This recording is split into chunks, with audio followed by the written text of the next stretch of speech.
شاركات الفنانة المغربية نجاة الرجوي مع متابعيها مجموعة ديال الصور اللي كتوثق اللقاء ديالها مع الفنانة الكبيرة نجاة عتابو في واحد الحفل الفني مميز جمع بيناتهم.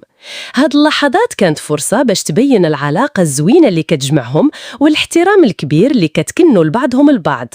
فالصور بان الجو دافئ ومليء بالمحبة، ونجاة الرجوي ونجاة عتابو بانوا في حالة من الألفة والود، الشيء اللي خلى المتابعين يعبروا على إعجابهم بهذه اللحظات الإنسانية الصادقة. في التعليق ديالها على الصور عبرت نجاة الرجوي على المحبة الكبيرة والاحترام العميق اللي كتكنوا لنجاة عتابو، وقالت باللي هي من المعجبات بها من سنوات طويلة. وحتى الصوت ديال نجاة عتابو حسب الرجوي كيشبه نداء جبال الأطلس، ودايما كان مصدر إلهام بالنسبة لها. وأكدت أن اللقاء ديالهم في هذا الحفل زادها إعجاب بشخصية نجاة عتابو اللي كتميز ما بين الرقي والبساطة في طريقة تعاملها مع الجمهور وزملائها في الساحة الفنية.